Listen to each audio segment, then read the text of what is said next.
നിന്നെ ദൈവം ബഹുമാനിക്കും. താഴ്ത്തുന്നതും ഉയർത്തുന്നതും ദൈവമാണ്. ബൈബിളിൽ പറഞ്ഞതാണെങ്കിൽ അത് നിങ്ങളുടെ അനുഭവമായി മാറും. നിങ്ങളെ ദൈവം ഉയർത്തും. ദൈവമാണ് നിങ്ങളെ ശക്തരും ബഹുമാന്യരും സമ്പത്തുള്ളവരും ഔന്നത്യമുള്ളവരും വിജയമുള്ളവരും മഹത്വമുള്ളവരും മഹിമയുള്ളവരുമാക്കുന്നത് ദൈവമാണ്.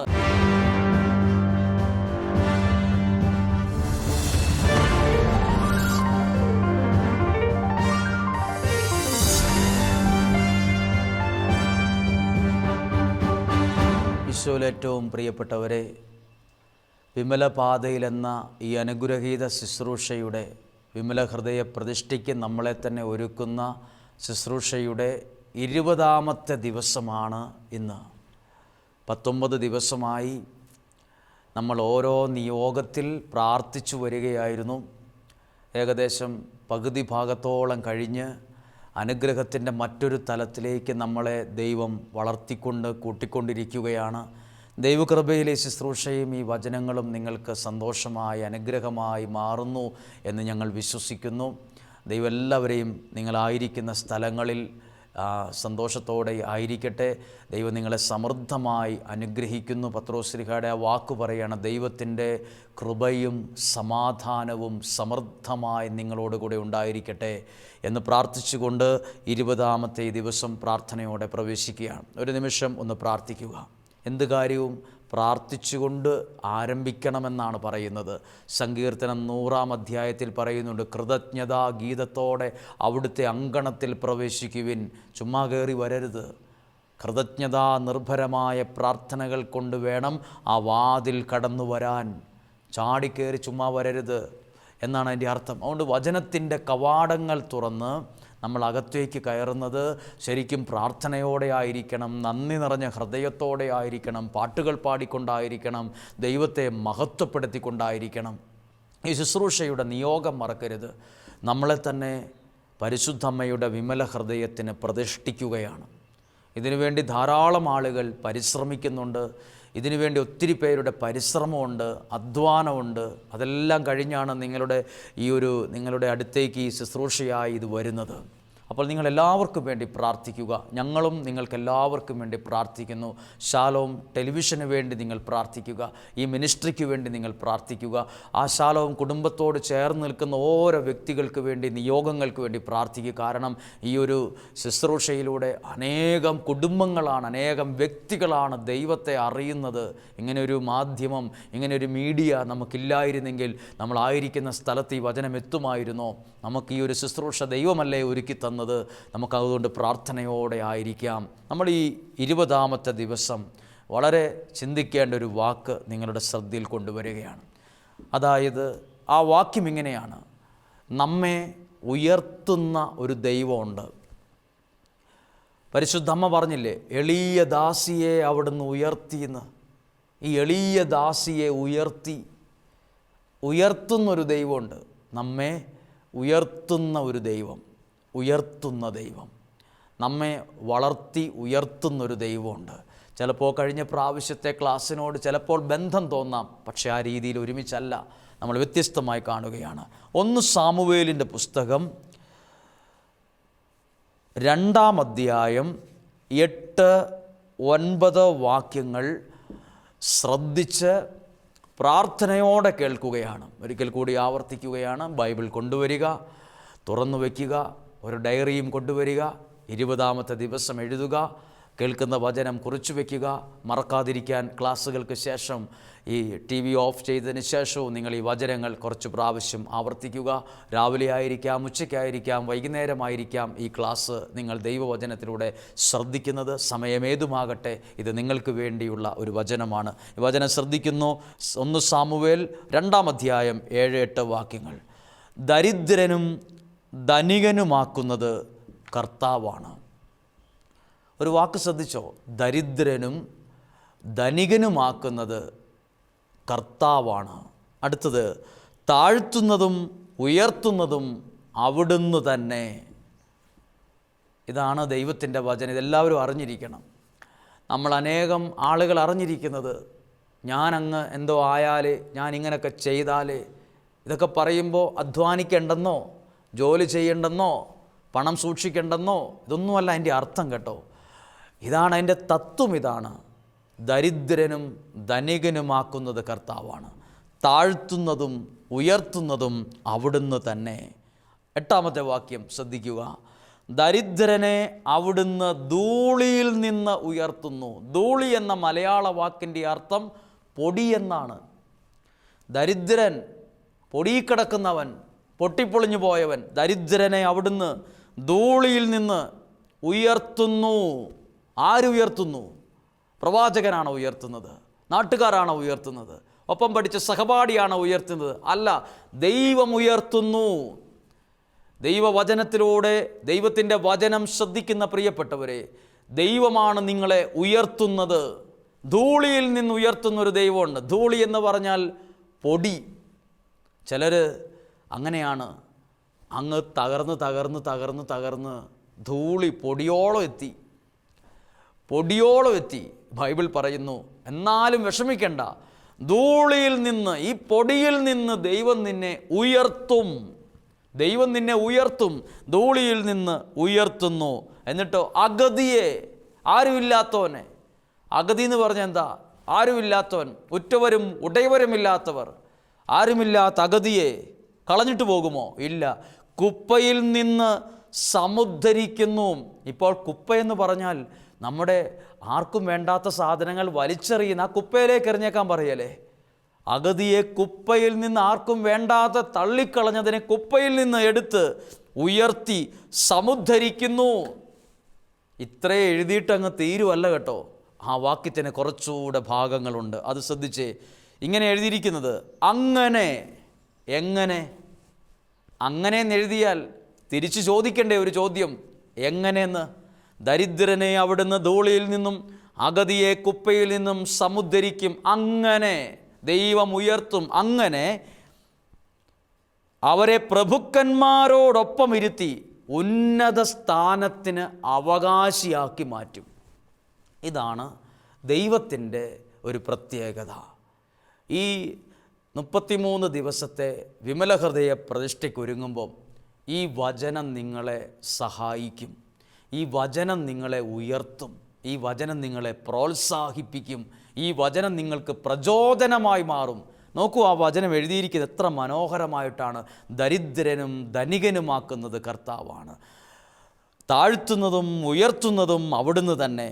ദരിദ്രനെ അവിടുന്ന് ധൂളിയിൽ നിന്ന് ഉയർത്തുന്നു, അഗതിയെ കുപ്പയിൽ നിന്ന് സമുദ്ധരിക്കുന്നു.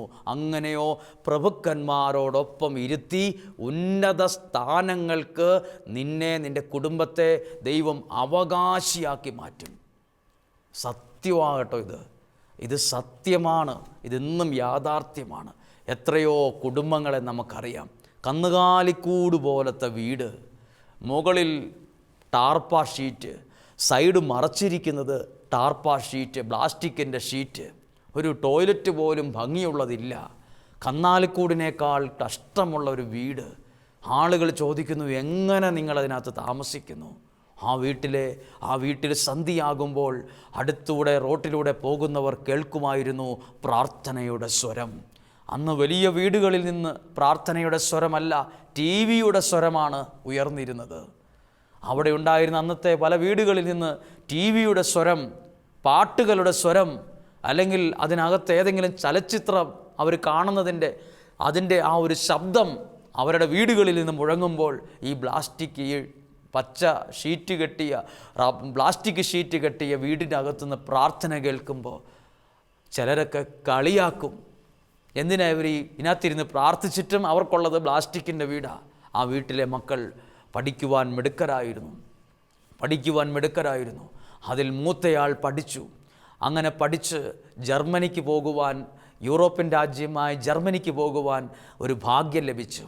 അവരെ കൊണ്ടുപോയത് ഒരു സിസ്റ്റർ വഴിയായി അവർക്ക് ജർമ്മനിയിൽ പോകുവാൻ ഭാഗ്യം ലഭിച്ചു. ആദ്യകാലങ്ങളിൽ കുറച്ച് ദുഃഖങ്ങളൊക്കെ ഉണ്ടായിരുന്നു. പക്ഷേ ആ കഷ്ടപ്പാടുകളൊക്കെ പിടിച്ചു നിന്ന് അവിടെ നല്ല ശമ്പളമുള്ളൊരു ജോലിയായി, അവിടെ ആ രാജ്യത്തിൻ്റെ അംഗത്വം ഒക്കെ കിട്ടി. അതിനുശേഷം തൻ്റെ കൂടെയുള്ളവരെയൊക്കെ, സഹോദരങ്ങളെ എല്ലാം കൂടെയുള്ളവരെയും അനിയന്മാരെയും അനിയത്തിമാരെയും എല്ലാം കൂടെ കൂട്ടിപ്പിടിച്ച് കൊണ്ടുപോയി ആ രാജ്യത്തെത്തിച്ചു. ഇന്ന് ആ മാതാപിതാക്കൾ ആ രാജ്യത്ത് 2 or 3 പ്രാവശ്യം പോയി. ഇന്ന് ഒരു നാട്ടിൽ മനോഹരമായ ആ പ്രദേശത്തില്ലാത്ത നല്ലൊരു വീട് അവർ പണിതു. അപ്പോൾ അന്ന് ടി വിയുടെയും പാട്ടിൻ്റെയും ഫിലിമിൻ്റെയും ഒക്കെ സന്ധിയാകുമ്പോൾ സ്വരമുയർന്ന വീടുകളൊക്കെ ആകെ ധർമ്മസങ്കടത്തിലായി തകർച്ചയുടെ വക്കിലും പ്രതിസന്ധിയുടെ വക്കിലും ഒക്കെ തകർന്നിരിക്കുമ്പോൾ ഒരു കുടുംബം ദൈവം അനുഗ്രഹിച്ചുയർത്തി. ഈ വചന സത്യമല്ലേ? ദരിദ്രനെ അവിടുന്ന് ധൂളിയിൽ നിന്ന് ഉയർത്തും. അഗതിയെ കുപ്പയെന്ന വാക്കിൻ്റെ അർത്ഥം തന്നെ ഏറ്റവും വേസ്റ്റുള്ള, നമുക്ക് വേണ്ടാത്ത വീട്ടിലെ ചീഞ്ഞ തക്കാളിയും ചീഞ്ഞ സവോളയും എടുത്തെറിയുന്നത് കുപ്പയിലേക്കാണ്. അഗതിയെ കുപ്പയിൽ നിന്ന് സമുദ്ധരിക്കും. സത്യമാണ്. എന്നിട്ടോ പ്രഭുക്കന്മാരോടൊപ്പം ഇരുത്തും, വലിയ വലിയ ആളുകളോടൊപ്പം ഇരുത്തി നിന്നെ ദൈവം ബഹുമാനിക്കും. നിന്നെ ദൈവം ബഹുമാനിക്കും. താഴ്ത്തുന്നതും ഉയർത്തുന്നതും ദൈവമാണ്. അത് മറക്കരുത്. ചിലരൊക്കെ വിചാരിച്ചു, ഒരു വിജയൻ എന്ന് പറഞ്ഞൊരു സാറുണ്ട്. ആ സാറ് പറഞ്ഞു, എൻ്റെ ക്ലാസ്സിലൊക്കെ ഒത്തിരി മിടുക്കന്മാരുണ്ടായിരുന്നു. ഞാൻ പോലും എൻ്റെ മനസ്സിൽ പലപ്പോഴും പറഞ്ഞ് ഇവനൊന്നും ഒരിക്കലും ഒരു ഗുണം പിടിക്കത്തില്ല, കാരണം ഇവനൊരു അങ്ങനെയൊന്നും വലിയൊരു രക്ഷപ്പെടത്തില്ല എന്ന് മനസ്സിൽ തോന്നിയ കുറേ കുട്ടികൾ എനിക്കുണ്ടായിരുന്നു. അങ്ങനെ ഒരു കുട്ടികളിൽ ഒരാൾ, ഞാൻ ഒരു യാത്രയുടെ മധ്യത്തിൽ ഞാൻ വഴി സൈഡിൽ നിൽക്കുമ്പോൾ വിജയൻ സാറിൻ്റെ അടുത്ത് ഒരു കാറ് വന്ന് നിൽക്കുന്നു. ആ ഗ്ലാസ് തുറന്ന്, ആ ഡോറ് തുറന്ന് പെട്ടെന്നൊരു ചെറുപ്പക്കാരൻ മുന്നിലേക്ക് വരുന്നു. സാറേ, എന്നെ അറിയുമോ? അപ്പോൾ സാറ് കുറച്ച് നേരം ആലോചിച്ചിട്ട് ആ സാറ് പറഞ്ഞു, ഞാൻ ഏതെങ്കിലും ക്ലാസ്സിൽ പഠിപ്പിച്ച ആരെങ്കിലും ആണോ, ഞാൻ നിന്നെ പഠിപ്പിച്ചിട്ടുണ്ടോ എന്ന് ചോദിച്ച്. അപ്പോൾ ആ സാറ് പറഞ്ഞു, സാറിന് എന്നെ ഓർമ്മയുണ്ടാവും, ഞാൻ ആ ക്ലാസ്സിലെ ഏറ്റവും പിറകിലത്തെ ബെഞ്ചിൽ ഇന്ന സ്ഥാനത്ത് ഇരുന്ന സാറിനെ ഒരുപാട് അടിച്ചിട്ടുണ്ട്. ഞാൻ പഠനത്തിൽ വളരെ. നീ ഇപ്പോൾ എന്ത് ചെയ്യുന്നു? ഞാനിപ്പോൾ ഇന്ന സ്ഥലത്താണ്, ഞാൻ ഇന്ന ജോലിയിലാണ്, ഞാനിന്ന് നല്ലതിലാണ്. നിൻ്റെ പെങ്ങളുടെ കല്യാണമൊക്കെ കഴിഞ്ഞോ? എല്ലാം നല്ല രീതിയിലായി. അതൊക്കെ ദൈവം അനുഗ്രഹിച്ചു. സാറ് പിന്നീട് പറഞ്ഞൊരു കാര്യമുണ്ട്. ആ വിജയൻ സാറ് പറഞ്ഞത്, ഞാൻ രക്ഷപ്പെടുമെന്ന് വിചാരിച്ച അന്നത്തെ പല കുട്ടികളും ജീവിതത്തിൽ എവിടെയും എത്തിയതായി എൻ്റെ അറിവിലില്ല. അന്ന് പലരും എത്തിയിട്ടില്ല. അവരൊക്കെ നല്ലവരും മാർക്കുള്ളവരും കഴിവുള്ളവരും പ്രാഗൽഭ്യം തെളിയിച്ചവരുമാണ്. എന്തോ അവരെവിടെയോ അഹങ്കരിച്ചു പോവുകയോ ഉഴപ്പിപ്പോവുകയോ ചെയ്തു. പക്ഷേ പുറകിൽ നമ്മൾ ചിന്തിച്ചു പലരും എത്തത്തില്ല, രക്ഷപ്പെടത്തില്ല. അവരൊക്കെ സ്വർഗത്തിലെ ദൈവത്തിൻ്റെ കരങ്ങളിൽ ആശ്രയിച്ചും കൊടുത്തും സമർപ്പിച്ചും എളിമപ്പെട്ടും പഠിച്ചും പ്രാർത്ഥിച്ചും രക്ഷപ്പെട്ടു. സാറ് പറഞ്ഞ്, അഗതിയെ ദൈവം കുപ്പയിൽ നിന്നെടുത്ത് ഉയർത്തും. അത് ബൈബിളിൽ പറഞ്ഞതാണെങ്കിൽ അത് നിങ്ങളുടെ അനുഭവമായി മാറും. നിങ്ങളെ ദൈവം ഉയർത്തുന്നൊരു ദൈവമുണ്ട്. ഉയർത്തുന്നൊരു ദൈവത്തെക്കുറിച്ച് അറിയണമെങ്കിൽ 1 സാമുവേലിൻ്റെ പുസ്തകം 16-ാം അധ്യായത്തിൽ എഴുതിയിട്ടുണ്ട്. പ്രിയപ്പെട്ടവരെ, ബൈബിൾ തുറന്നേ. അതേ അധ്യായത്തിൽ സാമുവേലിൻ്റെ 1-ാം പുസ്തകം ഒന്ന് എടുത്ത് 16-ാം അധ്യായം ഒന്ന് ബൈബിൾ എടുത്തേ. 16-ാം അധ്യായം എടുത്തിട്ട് ആ ഡയറിയിൽ എഴുതി വെക്ക്. 16-ാം അധ്യായം. ഈ 16-ാം അധ്യായത്തിൽ ഒരു സംഭവമുണ്ട്. ഈ സംഭവം ഇങ്ങനെയാണ്. അതെന്നെ ഒന്ന് ശ്രദ്ധിച്ച് കേൾക്കണം. ഇത് ഉയർത്തുന്നൊരു ദൈവമുണ്ട്. ഉയർത്തുന്നൊരു ദൈവം, അതിനെക്കുറിച്ചാകട്ടോ പറയുന്നത്. ഉയർത്തുന്ന ദൈവം. ആ ഉയർത്തുന്ന ദൈവത്തിൻ്റെ പ്രത്യേകത കേട്ടോണം. സാമുവേലിനോട് ദൈവം പറഞ്ഞ കാര്യം എഴുതിയിരിക്കുന്നത്. സാമുവേലിനോട് പറഞ്ഞു, നീ കുഴലിൽ തൈലം നിറച്ച് ബെത്ലഹേംകാരനായ ജസ്സയുടെ അടുത്തേക്ക് പോവുക. അവൻ്റെ ഒരു പുത്രനെ, ഞാൻ പറയുന്നവനെ രാജാവായി നീ അഭിഷേകം ചെയ്യണം എന്ന് പറഞ്ഞു. ഇനി ശ്രദ്ധിക്കണം, സാമുവേൽ എന്ന പ്രവാചകൻ ദൈവത്തിൻ്റെ വാക്ക് കേട്ട് ജസ്സയുടെ അടുത്തേക്ക് പോവുകയാണ്. ഞാൻ പറയുന്ന വിഷയവും കണക്ഷനും മറന്നു പോകരുത്. ഉയർത്തുന്ന ദൈവം, ആ ദൈവം ഇന്നും ജീവിക്കുന്നു. ആ ദൈവം എൻ്റെയും നിങ്ങളുടെയും ദൈവമാണ്. ആ ദൈവത്തെയാണ് നമ്മൾ ആരാധിക്കുന്നത്. ആ ദൈവത്തിൻ്റെ വാക്കാണ് നിങ്ങൾ കേൾക്കുന്നത്. ചെല്ലാൻ പറഞ്ഞു. അവിടെ ചെന്ന് കഴിയുമ്പോൾ 7-ാമത്തെ വാക്യം ദൈവം സാമുവേലിനോട് പറഞ്ഞു. 7-ാമത്തെ വാക്യം, എന്നാൽ കർത്താവ് സാമുവേലിനോട് പറഞ്ഞു, അവൻ്റെ ആകാര വടിവോ ഉയരമോ നോക്കണ്ട, അവനെ ഞാൻ തിരസ്കരിച്ചതാണ്. മനുഷ്യൻ കാണുന്നതല്ല കർത്താവ് കാണുന്നത്. മനുഷ്യൻ കാണുന്നതല്ല ദൈവം കാണുന്നത്. എന്നാ സംഭവം എന്നറിയാമോ? പ്രവാചകനെ അയച്ചു, ജസ്സയുടെ അടുത്തേക്ക് അയച്ചു. ജസ്സയുടെ മക്കളെയെല്ലാം കൊണ്ടുവരാൻ ആവശ്യപ്പെട്ടു. അപ്പോൾ ജസ്സെ ഓരോ മക്കളെയും കൊണ്ടുവന്ന് ഈ പ്രവാചകൻ്റെ മുന്നിൽ നിർത്തി. തൈലം കൊണ്ട് അഭിഷേകം ചെയ്യാൻ നിർത്തി. അപ്പം വിചാരിച്ചു, എൻ്റെ മൂത്ത മകനായിരിക്കും ദൈവത്താൽ തിരഞ്ഞെടുക്കപ്പെട്ടവൻ. അവനെ കൊണ്ടുവന്നു. കൊള്ളാം, കാഴ്ചയിൽ കൊള്ളാം, ആരോഗ്യമുണ്ട്, പൊക്കമുണ്ട്, വണ്ണമുണ്ട്, തടിയുണ്ട്, സൗന്ദര്യമുണ്ട്, കൊള്ളാം. ദൈവം പറഞ്ഞു, അവൻ്റെ ആകാര വടിവോ ഭംഗിയോ നോക്കണ്ട, അവരെ ഞാൻ തിരഞ്ഞെടുത്തിട്ടില്ല, അവരെ ഞാൻ സ്വീകരിച്ചിട്ടില്ല, അവരെ ഞാൻ തിരസ്കരിച്ചതാണ് എന്ന് പറഞ്ഞു ഓരോരുത്തരെ മാറ്റി. അപ്പോൾ ഈ പ്രവാചകൻ ചോദിച്ചു, ഇനി നിനക്ക് മക്കൾ വല്ലതും ഉണ്ടോ? അപ്പോൾ പറഞ്ഞു, ഒരു മോനും കൂടെ ഉണ്ട്, അവൻ ആടിനെ മേയ്ക്കാൻ പോയിരിക്കുകയാണ്, അവനെ വിളിപ്പിക്കാൻ പറഞ്ഞു. ഞാൻ ചോദിക്കട്ടെ ഒരു ചോദ്യം, നിങ്ങളോടാ ചോദിക്കുന്നത് ഒരു ചോദ്യം. ഒരു വീട്ടിൽ 5, 6, 3 മക്കളുണ്ടെങ്കിൽ ഒരു വീട്ടിൽ ഒരാൾ വന്ന് നിങ്ങൾ പറയില്ലേ, ഞങ്ങൾക്ക് 5 മക്കളാണ് ഉള്ളത്, ഞങ്ങൾക്ക് 3 മക്കളാണ് ഉള്ളത്, ഞങ്ങൾക്ക് 4 മക്കളാണ് ഉള്ളത് എന്ന് പറയില്ലേ? ഈ അപ്പനും അമ്മയും ഈ ദാവീദിനെക്കുറിച്ച് ഒരു വാക്കെങ്കിലും പറഞ്ഞോ? വേണ്ട, അവിടെയുള്ള എത്ര സഹോദരന്മാർ വന്നുപോയി ഇതിനോടകം. ഒരാളെങ്കിലും എഴുന്നേറ്റ് വന്നു, പ്രവാചക ഞങ്ങൾക്കൊരു സഹോദരനുണ്ട്, അവൻ്റെ പേര് ദാവീദ. ആരും പറഞ്ഞില്ലല്ലോ. സ്വന്തം അപ്പനും അമ്മയും പോലും പറയാൻ മടിച്ച പേരാണ് ദാവീദിൻ്റെ. അങ്ങനെ ഒരു മകനുണ്ടെന്ന് പോലും ഇവർ പറഞ്ഞിട്ടില്ല. മിനിമം അമ്മയെങ്കിലും പറയണ്ടായിരുന്നോ? ഞങ്ങൾക്കൊരു മോനും കൂടെ ഉണ്ട്, ഇളയ മോൻ ഒരുത്തനുണ്ട്. ആരും പറഞ്ഞില്ല. വീട്ടിൽ ഗസ്റ്റായിട്ട് വന്ന പ്രവാചകൻ ചോദിച്ചു, മക്കളെല്ലാം ആയോ എന്ന് ചോദിച്ചപ്പോഴാണ് അവർ പറയുന്നു ഒരുത്തനും കൂടെ ഉണ്ടെന്ന്. അപ്പോൾ പ്രവാചകൻ പറഞ്ഞൊരു വാക്കുണ്ട്, അവനെ വിളിപ്പിക്ക്, അവൻ വരാതെ ഭക്ഷണം വിളമ്പണ്ടെന്ന് പറഞ്ഞു. അവൻ വരുന്നത് വരെയും ഞങ്ങളാരും ഭക്ഷണം കഴിക്കത്തില്ല, അവൻ വരുന്നതിന് ശേഷം മാത്രമേ ഫുഡ് വിളമ്പിയാൽ മതി, ഭക്ഷണം വിളമ്പിയാൽ മതി എന്നാവശ്യപ്പെട്ടു. അങ്ങനെ ആളുകൾ ഉടനെ പോയി ദാവീദിനെ വിളിപ്പിച്ചു കൊണ്ടുവന്നു. അതാണ് 19-ാമത്തെ വാക്യം. പിന്നെ ജസ്സെ ഷമ്മായെ വരുത്തി, കർത്താവ് തെരഞ്ഞെടുത്തവനല്ല ഇവനുമെന്ന് അവൻ പറഞ്ഞു. ജസ്സെ തൻ്റെ 7 പുത്രന്മാരെ സാമുവേലിൻ്റെ മുമ്പിൽ കൊണ്ടുവന്നു. അവൻ ജസ്സയോട് പറഞ്ഞു, ഇവരെ ഒന്നും കർത്താവ് തെരഞ്ഞെടുത്തിട്ടില്ല, നിന്റെ പുത്രന്മാരെല്ലാവരും ആയോ എന്ന് ചോദിച്ചു. സാമുവേൽ അവനോട് ചോദിച്ചു, ഇനി ഇളയ മകനുണ്ട്, അവൻ ആടുകളെ മേയ്ക്കാൻ പോയിരിക്കുകയാണ് എന്ന് പറഞ്ഞു. ചോദിച്ചപ്പോഴാണ് പറഞ്ഞത്. ആദ്യമേ പറയണ്ടായിരുന്നോ? അല്ലെങ്കിൽ രണ്ടാമത് പറയണ്ടായിരുന്നോ? വേണ്ട, അവസാനയിലും പറയണ്ടായിരുന്നോ? വന്നയാൾ ചോദിച്ചു. അപ്പോൾ അവർ പറഞ്ഞു, അവൻ ആടുകളെ മേയ്ക്കാൻ പോയിരിക്കുകയാണ്. അപ്പോൾ അവൻ പറഞ്ഞു, അവനെ ആളയച്ചു വരുത്താൻ സാമുവേൽ ആവശ്യപ്പെട്ടു, അവൻ വന്നിട്ടേ ഭക്ഷണം കഴിക്കുകയുള്ളൂ എന്ന് പറഞ്ഞു. അപ്പോൾ എല്ലാവരും അത്ഭുതപ്പെട്ടു. നോക്കൂ, ദൈവം ഒരാളെ ഉയർത്തുന്ന രീതിയാണ്. ആ വീട്ടിലുള്ള ആരും അവനെ അത്ര പ്രാധാന്യത്തോടെ കണ്ടില്ല, അവനെ ഉയർത്താൻ തയ്യാറായില്ല, സഹോദരന്മാർ പോലും പറഞ്ഞില്ല. പക്ഷെ നോക്കൂ, ആരും ഉയർത്തിയില്ലേലും ഒരുവനെ ഉയർത്തുന്നൊരു ദൈവം കണ്ടോ അവിടെ? ഒരുത്തനെ ഉയർത്തുന്നത് കണ്ടോ അവിടെ? ഇനി ഉയർത്തുന്ന താഴെ എഴുതിയിരിക്കുന്നത്, അവനെ ആളയച്ചു വരുത്താൻ ആവശ്യപ്പെട്ടു, അവൻ വന്നിട്ടേ ഭക്ഷണം കഴിക്കുള്ളൂ എന്ന് പറഞ്ഞു. ജസ്സെ അവനെ ആളയച്ചു വരുത്തി. പവിഴ നിറവും മനോഹര നയനങ്ങളുമുള്ള അവൻ സുന്ദരനായിരുന്നു. കർത്താവ് കൽപ്പിച്ചു, എഴുന്നേറ്റ് അവനെ അഭിഷേകം ചെയ്യുക, തിരഞ്ഞെടുക്കപ്പെട്ടവൻ ഇവൻ തന്നെ. പ്രിയപ്പെട്ടതിൻ്റെ അർത്ഥം എന്നാ? ദൈവം ഒരാളെ ഉയർത്തിയത് കണ്ടോ? അപ്പോൾ 1 സാമുവേലിൻ്റെ പ്രവാചകൻ്റെ പുസ്തകത്തിൽ കണ്ടത് സത്യമല്ലേ? താഴ്ത്തുന്നതും ഉയർത്തുന്നതും ദൈവമാണ്. നിന്നെയും നിൻ്റെ കുടുംബത്തെയും നോക്കിയിട്ട്, സാഹചര്യങ്ങളെ നോക്കിയിട്ട് ദൈവം പറയുന്നു, നിന്നെ ഉയർത്തും ദൈവം. ഈ അവസ്ഥയിൽ നിന്നും, ഈ പടുകുഴിയിൽ നിന്നും ദൈവം നിന്നെ ഉയർത്തും. ഇത് 20-ാമത്തെ ദിവസം കേൾക്കുകയാണ്. ദാവീദിനെ ആടുമേയ്ക്കാൻ പോയവനെ അവൻ്റെ അപ്പനും അമ്മയും പോലും പറഞ്ഞില്ല, ഞങ്ങൾക്കൊരു ഇളയ മകനുണ്ട്, പവിഴ നിറവും മിടുക്കനുമാണ്, അവനെ അഭിഷേകം ചെയ്യണമെന്നൊന്നും പറഞ്ഞില്ല. പക്ഷെയോ ദൈവം അവനെ കണ്ടു. ദൈവം കണ്ടവരാണ് നിങ്ങൾ.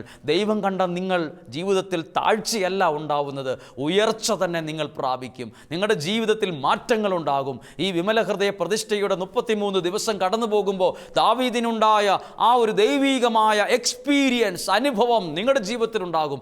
ദൈവം, നിങ്ങളോട് പ്രവാചകൻ പറയുന്നൊരു വാക്ക് കേട്ടോ, 7 മക്കളോടെ നിൽക്കട്ടെ, ആരും ഭക്ഷണം കഴിക്കണ്ട, അവൻ വന്നിട്ടേ ഭക്ഷണം വിളമ്പാവൂ എന്ന് പറഞ്ഞു. അവൻ വന്നിട്ട് നമ്മൾ ഭക്ഷണം കഴിക്കുകയുള്ളൂ, അവൻ വന്നിട്ട് എനിക്ക് ഭക്ഷണം മതി. അത്ര വിലയുണ്ട് ദൈവം തിരഞ്ഞെടുക്കുന്നവനെ ദൈവം ഉയർത്തും എന്നതിൻ്റെ ഏറ്റവും അടയാളമായൊരു വാക്യമാണ് 1 ദിനവൃത്താന്തം 29-ാം അധ്യായം അതിൻ്റെ 10 മുതലുള്ള വാക്യങ്ങൾ. ഈ ഉയർത്തിയ അനുഭവമുള്ള ദാവീദ് ഒരു പാട്ടങ്ങ് പാടി. ആ പാട്ടാണ് 1 ദിനവൃത്താന്തം 29-ാം അധ്യായം 10-ാമത്തെ വാക്യം. എവിടെ വെച്ച പാടിയെന്നറിയാമോ? ഒരുപാട് പേരുടെ മുമ്പിൽ വെച്ച് ദാവീദ് ദൈവത്തെ സ്തുതിച്ചൊരു പാട്ടങ്ങ് പാടി. ദാവീദ് ഒരു പാട്ടുപാടി, ദൈവത്തെ സ്തുതിച്ചു പാടി. ആരാന്നറിയാമോ ദാവീദ്? ഒരു MLA യോ MP യോ പഞ്ചായത്ത് മെമ്പറോ ഒന്നുമല്ല, ഒരു രാജ്യത്തിൻ്റെ പ്രൈം മിനിസ്റ്ററുടെ സ്ഥാനത്തിരിക്കുന്ന ദാവീദ് ദൈവത്തെ സ്തുതിച്ചു പാടിയ പാട്ടാണ് 1 ദിനവൃത്താന്തം. എടുത്തേ ബൈബിളിൽ 29-ാം അധ്യായം, 1 ദിനവൃത്താന്തം 29-ാം അധ്യായം എടുത്തിട്ട് 10-ാമത്തെ വാക്യം ഒന്ന് വായിച്ചു നോക്കിക്കേ. എന്താ എഴുതിയിരിക്കുന്നത്? എല്ലാവരുടെയും മുമ്പിൽ വച്ച് കർത്താവിനെ സ്തുതിച്ചുകൊണ്ട് ദാവീദ് പറഞ്ഞു. എവിടെ വച്ചാ? ഒറ്റയ്ക്ക് ഒരു റൂമിലിരുന്നല്ല. നമുക്കൊക്കെ എല്ലാവരുടെയും മുമ്പിൽ വെച്ചൊരു കുഞ്ഞ് പ്രാർത്ഥന ചെല്ലാൻ വരെ എന്നാ മടിയാ. എല്ലാവരുടെയും മുമ്പിൽ വെച്ച് പ്രാർത്ഥിക്കാമെന്ന് പറയുന്നത് തന്നെ എന്തൊരു ചമ്മലാണ്. ഇതാ സ്ഥലത്തെ പ്രൈം മിനിസ്റ്ററുടെ പദവിയിലിരിക്കുന്ന രാജാവായ ദാവീദ് പറയുക, എല്ലാവരുടെയും മുമ്പിൽ വച്ച്. നമ്മുടെ വീട്ടിലൊരു ഗസ്റ്റ് വന്നാൽ ആദ്യം ഇല്ലാതാകും നമ്മുടെ വീട്ടിലെ പ്രാർത്ഥനയല്ലേ? നമുക്കല്ലേ പ്രാർത്ഥിക്കാൻ പറ്റാതെ മടിയുള്ളത്? ഇതാ ഒരു രാജ്യത്തിൻ്റെ ഭരണകർത്താവ് എല്ലാവരുടെയും മുമ്പിൽ വച്ച്. അല്ലാതെ ഞാൻ രാജാവാണ്, ഞാനെങ്ങനെയാണ് പ്രാർത്ഥനയെക്കുറിച്ചും ദൈവത്തെക്കുറിച്ചൊക്കെ പറയുന്നത്, ഞാനെങ്ങനെയാണ് സ്തുതിക്കുന്നത്, ഇതൊന്നുമല്ല പറഞ്ഞത്. ദാവീദ് പറഞ്ഞു, എല്ലാവരുടെയും മുമ്പിൽ വച്ച് സ്തുതിച്ച് പറഞ്ഞു, ദൈവത്തെക്കുറിച്ച് സ്തുതിച്ച് പറഞ്ഞു. എന്നാ നോക്കിക്കേ, ഇസ്രായേലിൻ്റെ ദൈവമായ കർത്താവേ, അങ്ങ് വാഴ്ത്തപ്പെട്ടവൻ എന്നെല്ലാവരുടെ മുമ്പിൽ വെച്ച് പറഞ്ഞു. 11-ാമത്തെ വാക്യം അത് ശ്രദ്ധിക്കണേ, അനുഭവത്തിൽ നിന്നാണ് ദാവീദ് പറയുന്നത്. 11-ാമത്തെ വാക്യം, കർത്താവേ, കുറച്ച് കാര്യങ്ങളുണ്ട്, എണ്ണിക്കോ. മഹത്വവും ശക്തിയും മഹിമയും വിജയവും ഔന്നത്യവും അങ്ങയുടേതാകുന്നു. എന്തൊക്കെയാ? കുറച്ച് കാര്യങ്ങളുണ്ട്, എണ്ണിക്കോ ഒന്നും കൂടെ. മഹത്വവും ശക്തിയും മഹിമയും വിജയവും ഔന്നത്യവും 5 കാര്യങ്ങൾ ദൈവത്തിൻ്റെയാന്ന്. ആരാ പറഞ്ഞു? ദാവീദ് പറയുക. ഇതൊന്നും മനുഷ്യൻ്റെ കയ്യിൽ ഇരിപ്പില്ല. ഇത് വേറൊരു മനുഷ്യന് കൊടുക്കുന്ന സാധനമല്ല. ഏതൊക്കെ? മഹത്വവും ശക്തിയും മഹിമയും വിജയവും ഔന്നത്യവും. നിനക്ക് മഹത്വം ഇരിക്കട്ടെ, വിജയം ഇരിക്കട്ടെ, മനുഷ്യൻ കൊടുക്കുന്നതല്ല, അത് ദൈവം തന്നാലേ മനുഷ്യൻ്റെ കയ്യിൽ ഇരിക്കത്തുള്ളൂ. നിൻ്റെ കുടുംബത്തിൽ ഈ 5 കാര്യങ്ങൾ വേണോ? മഹത്വം വേണോ? ഔന്നത്യം വേണോ? ശക്തി വേണോ? മഹിമ വേണോ? വിജയം വേണോ? ഔന്നത്യം വേണോ? അത് ദൈവത്തിൻ്റെ കയ്യിലായിരിക്കുന്നത്. ഇത് പറഞ്ഞത് അനുഭവിച്ച ദാവീദാ പറഞ്ഞത്. ദൈവമേ, ഇത് എൻ്റെയല്ല, ഇത് നാട്ടുകാർ തരുമ്പോഴല്ല, ദൈവമേ അത് അങ്ങയുടേതാണ്, നിൻ്റെ ഇരിക്കുന്നത്. അടുത്തത് 2 കാര്യങ്ങൾ എഴുതിയിട്ടുണ്ട്. ആകാശത്തിലും ഭൂമിയിലുമുള്ള എല്ലാം അങ്ങയുടേത്, രാജ്യം അങ്ങയുടേത്, എല്ലാറ്റിൻ്റെയും അധീനനായി അങ്ങ് സ്തുതിക്കപ്പെടുന്നു. 12-ാമത്തെ വാക്യം, സമ്പത്തും ബഹുമാനവും അങ്ങാണ് നൽകുന്നത്. 2 വാക്യം. ആരാ ഇഷ്ടമില്ലാത്തത്? ഇത് 2 ഇഷ്ടമില്ലാത്ത ആരെങ്കിലും ഈ ഭൂമിയിലുണ്ടോ? സമ്പത്തും ബഹുമാനവും. ഏറ്റവും ചെറിയ ആളോടും ഏറ്റവും ഉയർന്ന ആളോടും ഒരുപോലെ ചോദിക്ക്, സമ്പത്ത് വേണോ ബഹുമാനം വേണോ? 2 കൈ നീട്ടി പറയും, വേണോ എന്ന് പറയും. അത് നമ്മുടെ കയ്യിലിരിക്കുന്ന കാര്യമല്ല. സമ്പത്ത് വേണോ നിനക്ക് ബഹുമാനം വേണോ? അത് ദൈവത്തിൻ്റെ കയ്യിലിരിക്കുന്നതാ. അനുഭവിച്ച ദാവീദ് പറഞ്ഞു, സമ്പത്തും ബഹുമാനവും അങ്ങയുടെ കരങ്ങളിലാണ് ഇരിക്കുന്നത്. സമ്പത്തും ബഹുമാനവും അങ്ങാണ് നൽകുന്നത്, അങ്ങാണ് സമസ്തവും ഭരിക്കുന്നത്, അധികാരവും ശക്തിയും അങ്ങേക്ക് അതീതനാണ്. അടുത്ത വാക്യം പറഞ്ഞ് അവസാനിപ്പിക്കുന്നു, എല്ലാവരെയും ശക്തന്മാരും ഉന്നതരുമാക്കുന്നത് അങ്ങാണ്. ഇത് പറഞ്ഞത് ദാവീദ് ഏതോ ഒരു ബുക്ക് വായിച്ചിട്ട് ഒരു ബോധോദയം ഉണ്ടായി പറഞ്ഞതല്ല. സ്വന്തം അനുഭവത്തിൽ പ്രവാചകൻ വീട്ടിൽ വരുമ്പോൾ ആട് മേയ്ക്കാൻ പറമ്പിലുണ്ടായിരുന്ന ദാവീദ്, ആരുമില്ലായിരുന്നു. ദാവീദ് എന്ന് പറയുന്ന ഒരു അനുജൻ ഞങ്ങൾക്കുണ്ട്, ദാവീദ് എന്ന് പറയുന്ന ഒരു മകൻ ഞങ്ങൾക്കുണ്ടെന്ന് പറയാൻ ഒരു അമ്മ പോലും ആ വീട്ടിൽ ശബ്ദമുയർന്നില്ല. അപ്പം പോലും പറഞ്ഞില്ല, എൻ്റെ ഒരിക്കലും മകനുണ്ട് ദാവീദ്, അവൻ ഇന്ന സ്ഥലത്താ എന്ന് പറഞ്ഞിട്ടില്ല. ദാവീദ് പറയാം, എല്ലാവരെയും ശക്തന്മാരും ഉന്നതരുമാക്കുന്നത് ദൈവമാണ്. സ്വന്തം അനുഭവത്തിൽ നിന്ന് കുറിച്ചതാണ് ഇത്. നിങ്ങളോടിത് പറയാം, നിങ്ങളെ ഉന്നതരും ശക്തന്മാരുമാക്കുന്നത് ദൈവമാണ്. പഠിക്കുന്ന പഠനങ്ങളോ അല്ലെങ്കിൽ നേടിയെടുത്ത സർട്ടിഫിക്കറ്റുകളോ ഒന്നുമല്ല നിങ്ങളെ ഉന്നതരും ശക്തരുമാക്കുന്നത്. ദൈവമാണ് നിങ്ങളെ ശക്തരും ബഹുമാന്യരും സമ്പത്തുള്ളവരും ഔന്നത്യമുള്ളവരും വിജയമുള്ളവരും മഹത്വമുള്ളവരും മഹിമയുള്ളവരുമാക്കുന്നത് ദൈവമാണ്. ഇതെല്ലാം ദൈവത്തിൻ്റെ കയ്യിൽ ഇരിക്കുന്നതാണ്. അതുകൊണ്ട് ദൈവത്തിൻ്റെ മുമ്പിൽ നമ്മുടെ കരങ്ങൾ നീട്ടി പ്രാർത്ഥിക്കണം. നമുക്ക് ഈ ആരാധനയിലേക്ക് പ്രവേശിക്കുമ്പോൾ ഇതെല്ലാം നമ്മൾ അറിഞ്ഞിരിക്കണം. ഉയർത്തുന്നതും ഉന്നതരാക്കുന്നതും ദൈവമാണ്. സ്വന്തം കഴിവ് കൊണ്ട് ഉയർന്നവരൊക്കെ ഇന്ന് ഒത്തിരി വിഷമത്തിലാണ്. പക്ഷെ ദൈവം ഉയർത്തിയവരും ദൈവത്തിൻ്റെ മുമ്പിൽ നിൽക്കുന്നവരും ഉയർന്നു തന്നെ നിൽക്കുന്നുണ്ട്. പ്രിയപ്പെട്ടവരെ, നമുക്കൊരു നിമിഷം പ്രാർത്ഥിക്കാം. കർത്താവേ, ഞങ്ങൾ 20-ാമത്തെ ദിവസം കേട്ടത് ഉയർത്തുന്നൊരു ദൈവത്തെക്കുറിച്ചാണ്. എവിടെ നിന്ന്? ദരിദ്രനെ ധൂളിയിൽ നിന്ന്, അഗതിയെ കുപ്പയിൽ നിന്ന് സമുദ്ധരിക്കുന്നു. എന്നിട്ടോ അങ്ങനെ പ്രഭുക്കന്മാരോടൊപ്പം ഇരുത്തി ഉന്നത സ്ഥാനങ്ങൾക്ക് ദൈവം അവകാശിയാക്കി മാറ്റും. സത്യമാണത്. നിനക്കറിയില്ല നിൻ്റെ പേരിൻ്റെ അപ്പുറത്തും ഇപ്പുറത്തൊക്കെ എന്തൊക്കെ കാര്യങ്ങൾ വരുമെന്ന്. ഒരു മരം എത്ര വലുതായാലും അത് അതിൻ്റെ പേര് മരമെന്നാണ്. ഒരു മൃഗം എത്ര വലുതായാലും അതിൻ്റെ പേര് അത് തന്നെയാണ്. പക്ഷെ ഒരു മനുഷ്യൻ ഒത്തിരി വലുതായാൽ ആ പേരിൻ്റെ അപ്പുറത്തും ഇപ്പുറത്തൊക്കെ മാറി വരും. ഡോക്ടർ എന്നാകും, എൻജിനീയർ എന്നാകും. അത് പേരൊക്കെ ഇങ്ങനെ വളരും. പേരിൻ്റെ അപ്പുറത്തും ഇപ്പുറത്തൊക്കെ കുറേ ചേർത്ത് വെക്കൽ വരും. ഒരു മരം എത്ര വലുതായാലും അതിൻ്റെ പേര് അത് തന്നെയാണ്. പക്ഷെ മനുഷ്യൻ അങ്ങനെയല്ല. ദൈവം വളരുന്നതനുസരിച്ച് അവൻ്റെ പേരുകളും പ്രശസ്തിയും ബഹുമാനവും ഒക്കെ വളരും. അതുകൊണ്ട് ദൈവം നിങ്ങളെ വളർത്തട്ടെ. ഈ വചനമൊക്കെ കേൾക്കുന്നത് സ്വാർത്ഥപരമായത് വളരാനുള്ള ഒരു കാര്യത്തിന് വേണ്ടിയുള്ള മോട്ടിവേഷൻ ക്ലാസ് മാത്രമല്ല. ദൈവവചനം ഇതൊക്കെ തരുമ്പോൾ ഇതിലൂടെ ഒത്തിരി കാര്യങ്ങൾ പറഞ്ഞ് ഒരു മനുഷ്യന് വളരാനും ഉയരാനും ആവശ്യമുള്ള സകലതും ഈ പുസ്തകത്തിലുണ്ട്. ഇത് വായിക്കാനും പഠിക്കാനും മനസ്സിലാക്കാനൊക്കെ പുറകിലായി പോയതുകൊണ്ടാണ് പലതിലും പുറകിലായി കിടക്കുന്നത്. ഇതൊക്കെ അറിയാനൊക്കെ ഒത്തിരി സമയം വൈകിപ്പോയി എന്നാരും പറയാൻ ഇടവരരുത്. ചെറിയ പ്രായത്തിലേ ഇതൊക്കെ വായിക്കണം, ഇത് പഠിക്കണം. നിങ്ങൾ വളരും. ദൈവത്തെ അറിഞ്ഞിട്ട് ആരും അപകടത്തിൽ ചെന്ന് പെട്ടിട്ടില്ല. സുഖം തേടി പോയവരെ അപകടത്തിൽ പെട്ടിട്ടുള്ളൂ. ദൈവത്തെ അറിയാൻ പോയ ആരും ഇന്നുവരെ അപകടത്തിൽ പെട്ടിട്ടില്ല. അത് ലോകത്തിലെ എല്ലാ അനുഭവങ്ങളും നോക്കിക്കൊള്ളുക. സുഖം തേടിപ്പോയവർ പലരും പല അപകടത്തിലും പെട്ടതായി നമ്മൾ പത്രമാധ്യമങ്ങളിൽ കണ്ടിട്ടുണ്ട്. അവരേതൊക്കെയോ സുഖം തേടിപ്പോയവരാണ്. ഈ ദൈവത്തെ തേടിപ്പോയ ആരെങ്കിലും അപകടത്തിൽപ്പെട്ടതായി ഏതെങ്കിലും പത്രമാധ്യമങ്ങളിലൂടെ നിങ്ങൾ വായിച്ചിട്ടുണ്ടോ? പോയിട്ടില്ല, അങ്ങനെ സംഭവിച്ചിട്ടില്ല. ഇതൊരിക്കലും ഒരാളെ അപകടത്തിൽ ചെന്ന് ചാടിക്കുന്നതല്ല, ഇത് അപകടത്തിൽ നിന്ന് രക്ഷിക്കുന്നതാണ്. ഇത് ചില സ്റ്റോപ്പുകൾ പറയും, ചില സ്റ്റെപ്പുകളും പറഞ്ഞു തരും. ദൈവം നിങ്ങളെ അനുഗ്രഹിക്കട്ടെ. ആരാധനയിലേക്ക് നമ്മൾ പ്രവേശിക്കുമ്പോൾ കുടുംബമായി ചേർന്ന്, പ്രാർത്ഥനയോടെ ചേർന്ന്, നിയോഗങ്ങൾ ചേർത്ത് വെച്ച്, ഈ ശാലോം കുടുംബത്തോട് ചേർന്ന് ഈ ഒരു ശുശ്രൂഷയുടെ ഭാഗമായി നിന്ന് ഈ 20ാമത്തെ ദിവസം അനുഗ്രഹത്തിൻ്റെ ദിവസമാക്കാൻ, ഒരു ഉയർച്ചയുടെ, നന്മയുടെ, വിടുതലിൻ്റെ, സൗഖ്യത്തിൻ്റെ ദിവസമാക്കാൻ ഒരുമിച്ച് പ്രാർത്ഥനയോടെ ഒരു മനസ്സോടെ നമുക്ക് ആരാധനയിലേക്ക് സന്തോഷത്തോടെ പ്രതീക്ഷയോടെ പ്രവേശിക്കാം.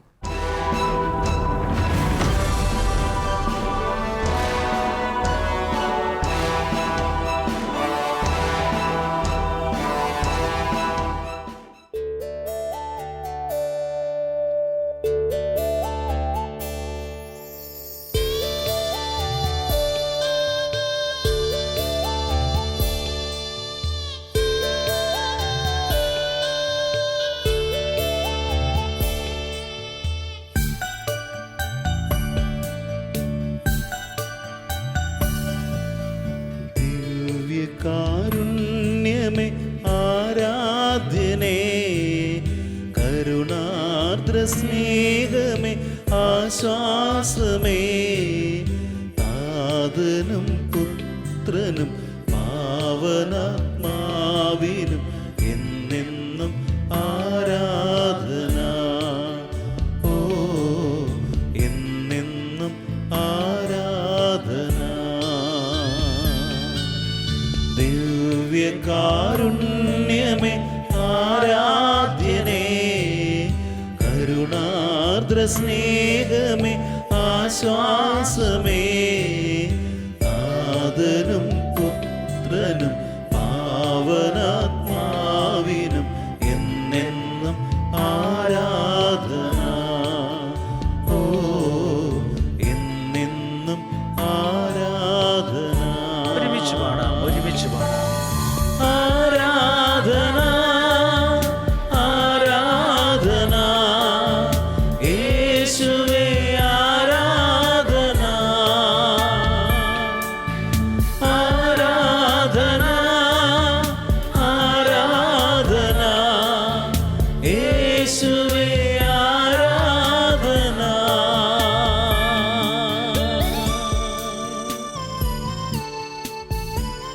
പരിശുദ്ധ പരമദിവ്യകാരുണ്യ ഈശോയ്ക്ക് ആരാധനയും സ്തുതിയും പുകഴ്ചയും ഉണ്ടായിരിക്കട്ടെ. നിത്യസ്തുതിക്ക് യോഗ്യനായ പരിശുദ്ധ പരമദിവ്യകാരുണ്യത്തിന് ആരാധനയും സ്തുതിയും പുകഴ്ചയും ഉണ്ടായിരിക്കട്ടെ. പരിശുദ്ധ പരമദിവ്യകാരുണ്യ ഈശോയ്ക്ക് ആരാധനയും സ്തുതിയും പുകഴ്ചയും ഉണ്ടായിരിക്കട്ടെ. നമുക്കൊരു നിമിഷം ഈ ആരാധനയുടെ ആദ്യ മിനിറ്റുകളിൽ തന്നെ നമുക്കൊരു നിമിഷം ദൈവത്തോട് നന്ദി പറയാം. നമ്മളുടെ ഈ നിയോഗത്തോടെയുള്ള പ്രാർത്ഥനയുടെ 20ാമത്തെ ദിവസത്തിലുള്ള വചനവും ആരാധനയുമാണ് നമ്മൾ കേട്ടുകൊണ്ടിരുന്നത്, അല്ലെങ്കിൽ പങ്കെടുത്തുകൊണ്ടിരിക്കുന്നത്. ഈ ആരാധനയിലൊന്ന് സമർപ്പിച്ച് ഇപ്പം നിങ്ങളോടൊപ്പം ഇതുപോലെ നിയോഗങ്ങൾക്കായി പ്രാർത്ഥിക്കുന്ന ലക്ഷക്കണക്കിന് ആളുകൾ ഈ ശാലോം ടിവിയോട് ചേർന്ന്, ഈ ഒരു ശുശ്രൂഷയോട് ചേർന്ന് ഒരു വലിയ പ്രാർത്ഥനയുടെ കുടുംബമുണ്ട്. അവരെല്ലാവരും നിങ്ങൾക്ക് വേണ്ടി ഒരു നിമിഷം പ്രാർത്ഥിക്കുന്നുണ്ട്. ഈ സമയം ഞങ്ങൾ നിങ്ങൾക്ക് വേണ്ടി പ്രാർത്ഥിക്കുന്നു. നിങ്ങൾ ആരായിരുന്നാലും ഇതാ ഈ നിമിഷം നിങ്ങൾക്ക് വേണ്ടി ഈ പരിശുദ്ധ കുർബാനയുടെ മുമ്പിൽ കരങ്ങൾ പരിപൂർണമായി ഉയർത്തിപ്പിടിച്ചു നിൽക്കുന്നു. നിങ്ങൾക്ക് വേണ്ടി പ്രാർത്ഥിക്കുന്നു. നിങ്ങളുടെ പ്രിയപ്പെട്ടവർക്ക് വേണ്ടി പ്രാർത്ഥിക്കുന്നു. ശാലോമിലേക്ക് എഴുതി അയച്ച നിങ്ങളുടെ ഓരോ നിയോഗങ്ങളും വിലയുള്ളതായി കണ്ട് അതൊരു സാക്ഷ്യമായി മാറട്ടെ. ഒരനുഗ്രഹമായി അത് തീരട്ടെ എന്ന് പറഞ്ഞ് പ്രാർത്ഥിച്ചുകൊണ്ട് തന്നെ ഒരു നിമിഷം ഈ ഒരു ശാലോം കുടുംബത്തോട് ചേർന്ന് പ്രാർത്ഥിക്കുന്ന ലക്ഷക്കണക്കിന് ആളുകളെ, ലക്ഷക്കണക്കിന് കുടുംബങ്ങളെ എല്ലാം ചേർത്ത് വെച്ചുകൊണ്ട് ഒരു നിമിഷം ഒരു വലിയ കൂട്ടമായി, ഒരു സമൂഹമായി ആ നല്ല ദൈവത്തെ ഞങ്ങൾ ഒരു മനസ്സോടെ സ്തുതിച്ച് പ്രാർത്ഥിക്കുന്നു. ഹല്ലേലൂയ. യേശുവേ, ഞങ്ങൾ അങ്ങയെ സ്തുതിക്കുന്നു, സ്തുതിക്കുന്നു, സ്തുതിക്കുന്നു. നന്ദി പറയുന്നു കർത്താവേ, നന്ദി പറയുന്നു കർത്താവേ, നന്ദി പറയുന്നു കർത്താവേ. അനുഗ്രഹിക്കണമേ കർത്താവേ, സഹായിക്കണമേ കർത്താവേ. ഹല്ലേലൂയ, ഹല്ലേലൂയ. യേശുവേ, നന്ദി പറയുന്നു. യേശുവേ, സ്തുതിക്കുന്നു, സ്തുതിക്കുന്നു, സ്തുതിക്കുന്നു. നന്ദി പറയുന്നു കർത്താവേ. ഹല്ലേലൂയ, ഹല്ലേലൂയ, ഹല്ലേലൂയ. രോഗികളെ സമർപ്പിക്കുന്നു, പല വിധത്തിൽ വിഷമിക്കുന്നവരെ സമർപ്പിക്കുന്നു, കടബാധ്യത അനുഭവിക്കുന്നവരെ സമർപ്പിക്കുന്നു, പലതരത്തിൽ ശാരീരികമായും മാനസികമായും തളർന്നവരെ സമർപ്പിച്ചുകൊണ്ട് പ്രാർത്ഥിക്കുന്നു. ഹല്ലേലൂയ, ഹല്ലേലൂയ, ഹല്ലേലൂയ, ഹല്ലേലൂയ. യേശുവേ, സമർപ്പിക്കുന്നു, എല്ലാവരെയും സമർപ്പിക്കുന്നു, എല്ലാ കുടുംബങ്ങളെയും സമർപ്പിക്കുന്നു. ഹല്ലേലൂയ, ഹല്ലേലൂയ, ഹല്ലേലൂയ, ഹല്ലേലൂയ. യേശുവേ, നന്ദി പറയുന്നു. യേശുവേ, സ്തുതിക്കുന്നു, സ്തുതിക്കുന്നു. സങ്കടങ്ങൾ തീർത്തതിനാലല്ല, എന്നാവശ്യം നിറവേറ്റിയതിനാലല്ല, എൻ സങ്കടങ്ങൾ തീർത്തതിനാലല്ല, എന്നാവശ്യം നിറവേറ്റിയതിനാലല്ല, പിന്നെയോ എനിക്കായി മരിച്ചതിനാ ഞാൻ എന്നും അങ്ങേ ആരാധിച്ചിടും. എനിക്കായി മരിച്ചതിനാ ഞാൻ എന്നും അങ്ങേ ആരാധിച്ചിടും. കരങ്ങളൽപ്പം നീട്ടിപ്പിടിച്ചുകൊണ്ട് അതുകൊണ്ട് യേശുവേ, ആരാധനേ, യേശുവേ, ആരാധ്യനേ. ചേർന്ന് പറഞ്ഞു പാടി. യേശുവേ, ആരാധ്യനേ, യേശുവേ, ആരാധ്യനേ. ഒരിക്കൽ കൂടി യേശുവേ, യേശുവേ, ആരാധ്യനേ, യേശുവേ, ആരാധ്യനേ. ഇത്രയും സ്നേഹിച്ചാൽ പോരാ, അങ്ങേ ഇത്രയും ആരാധിച്ചാൽ പോരാ. പാടാമോ? ഇത്രയും സ്നേഹിച്ചാൽ പോരാ, അങ്ങേ ഇത്രയും ആരാധിച്ചാൽ പോരാ. എനിക്കുള്ളതിനേക്കാൾ, എൻ ജീവനേക്കാൾ അങ്ങേ സ്നേഹിക്കാനാണ് എനിക്കാശ. യേശുവേ, ആരാധ്യനേ, യേശുവേ, ആരാധ്യനേ. പറഞ്ഞേ. യേശുവേ, ആരാധ്യനേ, യേശുവേ, ആരാധ്യനേ. ആരാധനയുടെ ഈ സമയം നമ്മളെല്ലാവരും ദൈവസാന്നിധ്യത്തിൻ്റെ തണലിൽ ആയിരിക്കുന്നൊരു സമയമാണ്. ഈ ആരാധനയിൽ നിങ്ങളും നിങ്ങളുടെ കുടുംബവും ദൈവസാന്നിധ്യത്തിൻ്റെ തണലിലാണ്. ദൈവസാന്നിധ്യം നിങ്ങളുടെ കുടുംബത്തിൽ ഇപ്പോൾ നിറയുന്നുണ്ട്. നിങ്ങളുടെ കുടുംബങ്ങളെ ദൈവം ഏറ്റെടുക്കുന്നുണ്ട്. ഇന്ന് കേട്ട ഈ വചനത്തോട് ചേർത്ത് വെച്ച് നമ്മൾ ഇന്ന് ആരാധിക്കുകയാണ്. 1 സാമുവേലിന്റെ പുസ്തകം 2-ാം അധ്യായം 7-8 വാക്യമാണ് കേട്ടത്. ദരിദ്രനും ധനികനുമാക്കുന്നത് കർത്താവാണ്, താഴ്ത്തുന്നതും ഉയർത്തുന്നതും അവിടുന്ന് തന്നെ. അത് പറയുന്ന ആ ടോണ് തന്നെ നിങ്ങൾ ശ്രദ്ധിച്ചോ? അതൊരാളുടെ ബോധ്യത്തിൽ നിന്ന് പറയുന്ന, അനുഭവത്തിൽ നിന്ന് പറഞ്ഞതാണ്. ഒരാളെ ദരിദ്രനും ധനികനുമാക്കുന്നത് കർത്താവാണ്, താഴ്ത്തുന്നതും ഉയർത്തുന്നതും അവിടുന്ന് തന്നെ. അതൊരു പുസ്തകം വായിച്ചിട്ടുള്ള ഒരു നോളജ് പറഞ്ഞതല്ല, അതാരുടെയോ ജീവിതത്തിൻ്റെ ഒരു അനുഭവം വ്യക്തമായി പറയുകയാണ്. താഴ്ത്തുന്നതും ഉയർത്തുന്നതും ദൈവമാണ്. അടുത്ത് എഴുതിയിട്ടുണ്ട്, ദരിദ്രനെ അവിടുന്ന് ധൂളിയിൽ നിന്ന്, പൊടിയിൽ നിന്ന്, ചാരത്തിൽ നിന്ന് ഉയർത്തുന്നു. അഗതിയെ കുപ്പയിൽ നിന്ന് സമുദ്ധരിക്കുന്നു. അങ്ങനെ പ്രഭുക്കന്മാരോടൊപ്പം ഇരുത്തി ഉന്നത സ്ഥാനങ്ങൾക്ക് അവകാശിയാക്കി മാറ്റും. ഈ വചനം ഈ ആരാധനയിൽ പങ്കെടുക്കുന്ന അനേകായിരങ്ങളുടെ ജീവിതത്തിന് ഒരനുഭവമായി മാറട്ടെ. എന്നെ കേൾക്കുന്ന ദരിദ്രരുണ്ട്, എന്നെ കേൾക്കുന്ന ആരോരും ആശ്രയമില്ലാത്തവരുണ്ട്. നിങ്ങളെ ദൈവം ഇപ്പോൾ ആയിരിക്കുന്ന ആ ചെളിക്കുഴിയിൽ നിന്ന്, ആ പൊടിയിൽ നിന്ന് ഉയർത്തി പ്രഭുക്കന്മാരോടൊപ്പം ഇരുത്തി ഉന്നതനാക്കുന്ന, സമുദ്ധരിക്കുന്ന ഒരു ദൈവമുണ്ട്. ആ ദൈവത്തിൻ്റെ കരങ്ങളിലേക്ക് ജീവിതത്തെ കൊടുത്ത് നമുക്കൊന്ന് പ്രാർത്ഥിക്കാം.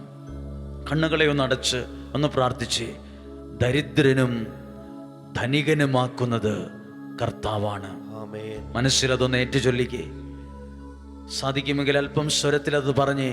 ദരിദ്രനും ധനികനും ആക്കുന്നത് കർത്താവാണ്. താഴ്ത്തുന്നതും ഉയർത്തുന്നതും അവിടുന്ന് തന്നെ. ദരിദ്രനെ അവിടുന്ന് ധൂളിയിൽ നിന്ന് ഉയർത്തുന്നു, അഗതിയെ കുപ്പയിൽ നിന്ന് സമുദ്ധരിക്കുന്നു. അങ്ങനെ പ്രഭുക്കന്മാരോടൊപ്പം ഇരുത്തി ഉന്നത സ്ഥാനങ്ങൾക്ക് അവകാശിയാക്കി മാറ്റും. ഹല്ലേലൂയ. ഈ വചനങ്ങൾ ഞാൻ വിശ്വസിച്ച് ഏറ്റെടുക്കുന്നു. ഈ വചനം ഞാൻ വിശ്വസിച്ച് സ്വീകരിക്കുന്നു. ഈ വചനം വിശ്വാസത്തിൽ ഞാൻ സ്വീകരിക്കുന്നു. ആമേൻ, ആമേൻ, ആമേൻ. ഹല്ലേലൂയ, ഹല്ലേലൂയ, ഹല്ലേലൂയ. പ്രിയപ്പെട്ടവരെ, ഈ വചനം വായിക്കുമ്പോൾ ഇതിൻ്റെ തൊട്ട് മുമ്പിലുള്ള ഒരു അധ്യായത്തിൽ സാമുവേലിനെ ദൈവം അയക്കുന്നുണ്ട് ഒരു സ്ഥലത്തേക്ക്. എന്നിട്ട് പറയുന്നുണ്ട്, അവിടെ ചെന്ന് എനിക്ക് വേണ്ടി ഞാൻ പറയുന്ന ആളെ അഭിഷേകം ചെയ്യണം, കുഴലിലെ തൈലവും എടുത്ത് പുറപ്പെടാൻ പറഞ്ഞു. സാമുവേൽ പോയി അവിടെ ചെന്ന് ഒരു വീട്ടിൽ ചെന്നു. അപ്പനോട് ചോദിച്ചു, മക്കളെയൊക്കെ വിളിക്കാൻ പറഞ്ഞു. ഓരോരുത്തരായി വന്നു. തണ്ടും തടിയും പൊക്കവും സൗന്ദര്യവും കാഴ്ചയ്ക്ക് ഭംഗിയുള്ളവരെയൊക്കെ കാണുമ്പം സാമുവേൽ പ്രവാചകൻ ഇനി ഓർക്കും, ഇനി ഇവനെയാണോ ദൈവം തിരഞ്ഞെടുത്തതെന്ന് ഓർക്കും. അങ്ങനെ മുന്നോട്ട് നീങ്ങുമ്പോൾ ദൈവം സാമുവേലിനോട് പറയും, അവനെ ഞാൻ തിരഞ്ഞെടുത്തിട്ടില്ല. മനുഷ്യൻ ബാഹ്യരൂപത്തിൽ ശ്രദ്ധിക്കുന്നു, കർത്താവാകട്ടെ ആന്തരിക ഭാവത്തിലും. സാമുവേൽ പ്രവാചകനാണെങ്കിൽ പോലും ചിലരെ കണ്ടപ്പം ഇവനെയൊക്കെ ദൈവം തിരഞ്ഞെടുത്തതായിരിക്കുമെന്ന് ചിന്തിച്ചു. അപ്പോൾ ആ പ്രവാചകൻ ചോദിച്ചു, നിന്റെ മക്കളൊക്കെ എല്ലാവരും ആയോ? ഇനി വേറെ വല്ലവരും ഉണ്ടോ എന്ന് ചോദിച്ചപ്പോൾ അപ്പം പറഞ്ഞു, ഇളയൊരുത്തനുണ്ട്, അവൻ ആടുകളെ മേയ്ക്കാൻ പോയിരിക്കുകയാണ്. പ്രവാചകൻ പറഞ്ഞു, അവനെ വിളിപ്പിക്ക്, അവൻ വന്നിട്ടേ ഭക്ഷണം വിളമ്പിയാൽ മതിയെന്ന് പറഞ്ഞു. ഈ വീട്ടിൽ ഇനി ആരെങ്കിലും ആഹാരം കഴിക്കുന്നുണ്ടെങ്കിൽ അവൻ വന്നിട്ട് മതിയെന്ന് പറഞ്ഞു. താഴ്ത്തുന്നതും ഉയർത്തുന്നതും ദൈവമാണ്. അപ്പനും അമ്മയും വിചാരിച്ചു ഈ മക്കളൊക്കെ ആയിരിക്കും ചിലപ്പോൾ ദൈവം കണ്ടവർ ഒക്കെയാന്നൊക്കെ അവർ വിചാരിച്ചത്. അല്ലെങ്കിൽ ഇങ്ങനെ ചിന്തിച്ചേ, അപ്പനും അമ്മയും പറയണ്ടായിരുന്നോ, ഞങ്ങൾക്ക് ദാവീദ് എന്ന് പറയുന്ന ഒരു മകനുണ്ട്, ഇളയവനാണ്, അവൻ ആടിനെ മേയ്ക്കാൻ ആ ഭാഗത്തേക്ക് പോയിരിക്കുകയാണ്. ആരും മിണ്ടിയില്ല, ആ പേര് പോലും ആരും പറഞ്ഞില്ല. ഗസ്റ്റായി വന്ന പ്രവാചകൻ ചോദിക്കേണ്ടി വന്നു, മക്കളെല്ലാവരും ആയോ? ഇനി ആരെങ്കിലും ഉണ്ടോ? അന്നേരമാ പറയുന്നത് ഒരാളും കൂടി ഉണ്ടെന്ന്. ഇത്രയും സഹോദരന്മാർ അവിടെയുണ്ട്. ആരെങ്കിലും പറഞ്ഞോ ഞങ്ങൾക്കിങ്ങനെ ഒരു അനിയനുണ്ടെന്ന്, അവനിങ്ങനെ മിടുക്കനാണ്, നല്ലതാണെന്ന് ആരെങ്കിലും പറഞ്ഞോ? ആരെങ്കിലും ഉണ്ടായിരുന്നു ആ പേര് പറയാൻ? അവസാനം ദൈവം സാമുവേലോട് ചോദിക്കുകയാണ്, ഇനി മക്കളെല്ലാം ആയോ എന്ന് ചോദിച്ചു. പറഞ്ഞു, ഇല്ല, ദാവീദുണ്ട്, വിളിപ്പിക്കാൻ പറഞ്ഞു. അവൻ വന്നപ്പോൾ പ്രവാചകന്റെ ചെവികളിൽ ദൈവം പറഞ്ഞു, എഴുന്നേറ്റ് കുഴലിലെ തൈലമെടുത്ത് അവനെ അഭിഷേകം ചെയ്യുക, അവൻ ദൈവം തെരഞ്ഞെടുത്തവനാണ്. ഈ ദാവീദാണ് പറഞ്ഞത്, താഴ്ത്തുന്നതും ഉയർത്തുന്നതും ദൈവമാണെന്ന്. താഴ്ത്തുന്നതും ഉയർത്തുന്നതും ദൈവമാണ്. അഗതിയെ കുപ്പയിൽ നിന്നെടുത്ത് സമുദ്ധരിച്ച് പ്രഭുക്കന്മാരോടൊപ്പം ഇരുത്തുന്നത് ദൈവമാണ്. പ്രിയപ്പെട്ടവരെ, നിങ്ങളെല്ലാവരും കേട്ടെ, ജോഷുവയുടെ ദൈവം പറയുന്നൊരു വാക്കുണ്ട്, ഞാൻ മോശയോട് കൂടെ എന്ന പോലെ നിന്റെ കൂടെ ഉണ്ടെന്ന് ഈ ജനം അറിയേണ്ടതിന് ഞാൻ എല്ലാവരുടെയും മുമ്പിൽ വെച്ച് നിന്നെ ഉയർത്തുന്നു.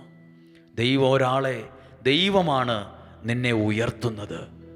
മറ്റു പലരും നമ്മളെ ഉയർത്താനൊക്കെ ഉണ്ട്, പക്ഷെ ഉയർത്തിയവർ തന്നെ വലിച്ചു താഴെയിടും. എത്രയോ അനുഭവങ്ങളാണ് ഉള്ളത്. എന്നെ വളർത്തിയത് അവരാണ്. കുറച്ച് കഴിയുമ്പോൾ പിണങ്ങുമ്പോൾ ഈ വളർത്തിയവർ തന്നെ അതും ഇതും പറഞ്ഞ് പറയിപ്പിച്ചും പൊളിറ്റിക്സ് കളിച്ചും രാഷ്ട്രീയം കളിച്ചും ആളെ കൂട്ടിയും ഈ വളർത്തിയവർ തന്നെ വലിച്ചു താഴോട്ടിടും. എത്രയോ എത്രയോ അനുഭവങ്ങൾ.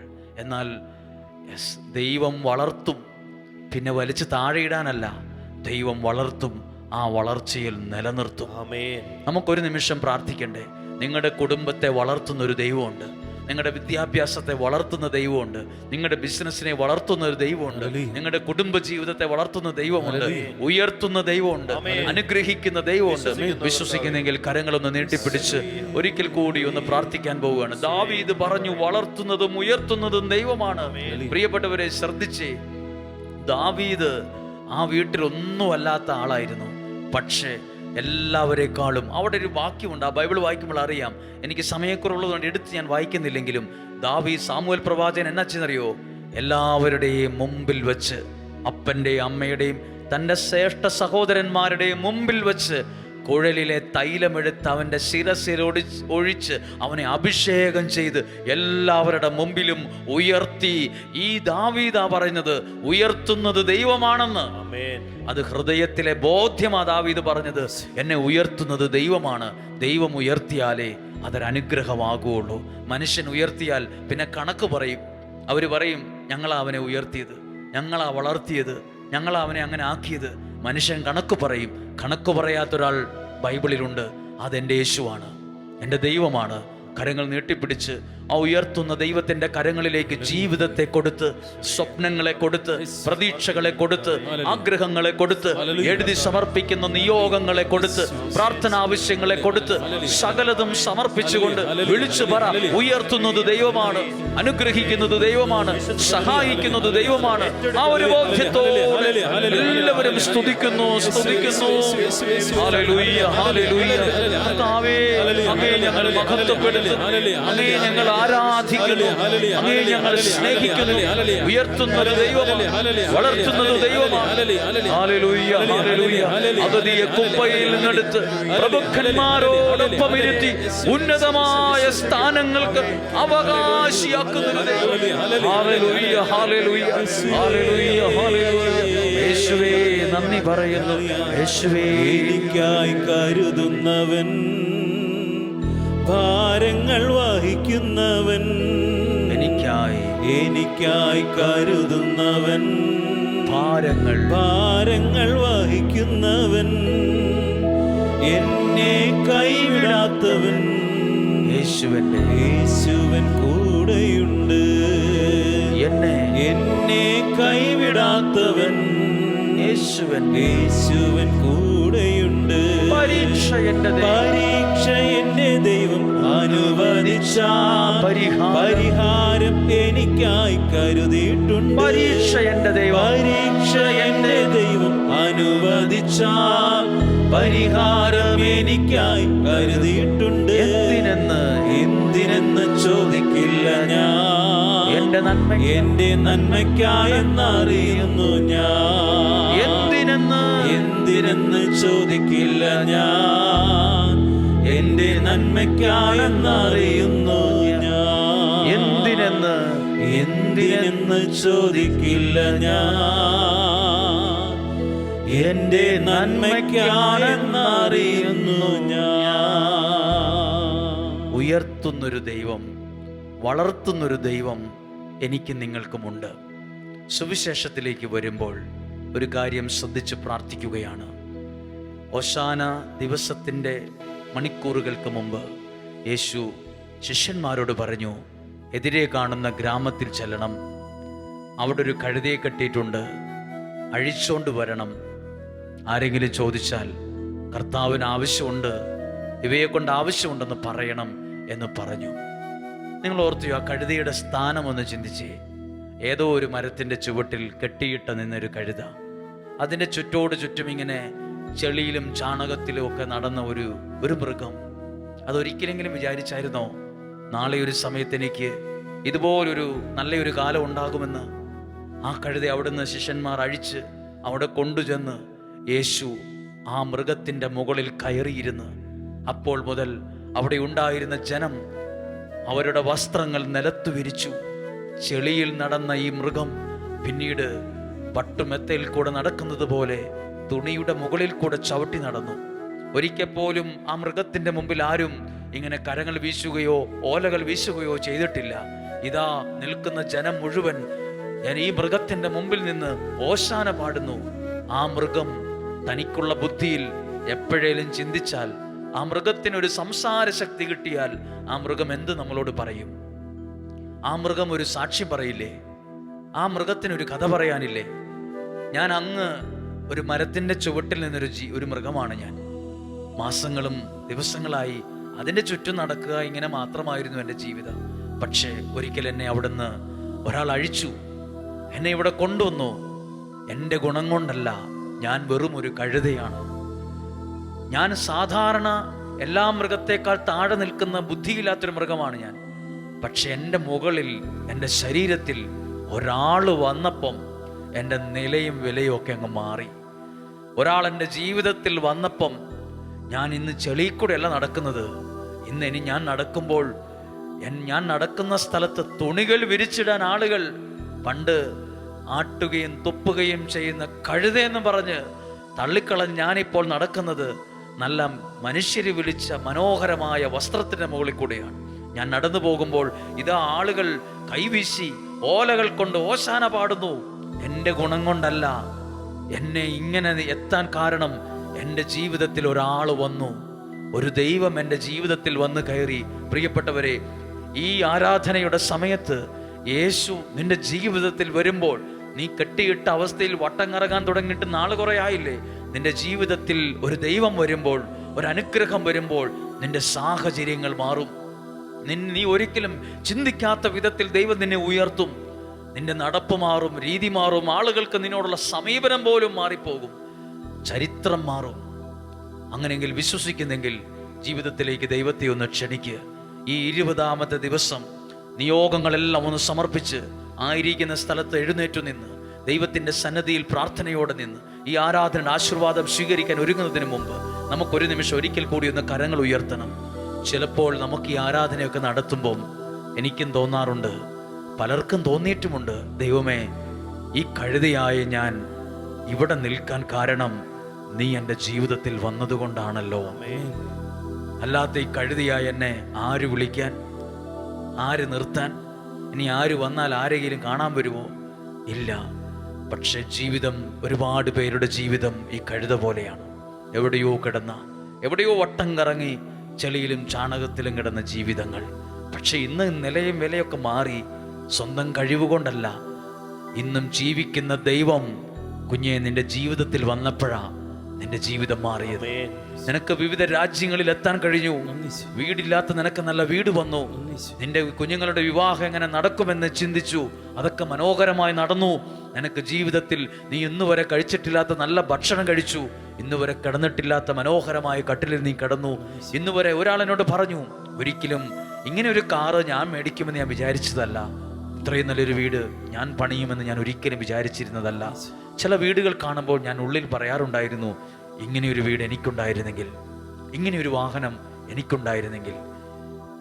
അങ്ങനെ ആഗ്രഹിച്ചതൊക്കെ ഇന്ന് എൻ്റെ വീട്ടിലുണ്ട്.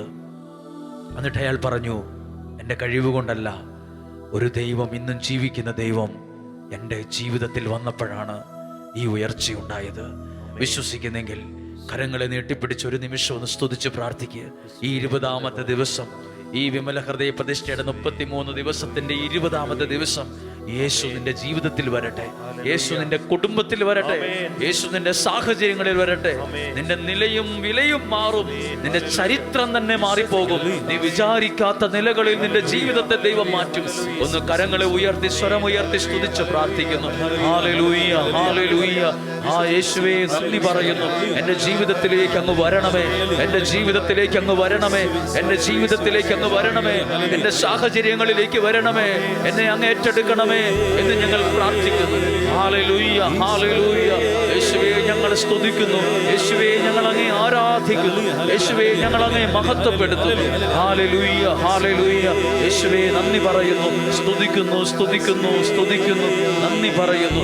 ഹല്ലേലൂയ, ഹല്ലേലൂയ, ഹല്ലേലൂയ, ഹല്ലേലൂയ. നിരാശപ്പെടാൻ കാര്യം 10 ആനന്ദിക്കാനുള്ളതായിരങ്ങൾ. നിരാശപ്പെടാൻ കാര്യം 10 ആനന്ദിക്കാനുള്ളതായിരങ്ങൾ. കരഞ്ഞെന്തിനായുസ് പാഴാക്കുന്നു, സ്തുതിച്ചു നിൻ വിശ്വാസം വെളിവാക്കിടുക. കരഞ്ഞെന്തിനായുസ് പാഴാക്കുന്നു, സ്തുതിച്ചു നിൻ വിശ്വാസം വെളിവാക്കിടുക. നമുക്ക് ദൈവത്തിൻ്റെ സന്നിധിയിൽ മുട്ടിന്മേൽ നിന്നുകൊണ്ട് പ്രാർത്ഥനയോടെ ഈശോയുടെ ആശീർവാദം സ്വീകരിക്കുവാൻ നമുക്കൊരുങ്ങാം. പരിശുദ്ധ ശരീരത്താലും വിലയേറിയ രക്തത്താലും പാപത്തിൻ കറകളിൽ നിന്നും മർത്യനു നീ മോചനമേകി. സകലേശ ദിവ്യ കടാക്ഷം തൂകണമേ വത്സല സുതരിൽ. നിർമ്മലരായി ജീവിച്ചിടുവാൻ ചിന്തണമേ ദിവ്യവരങ്ങൾ.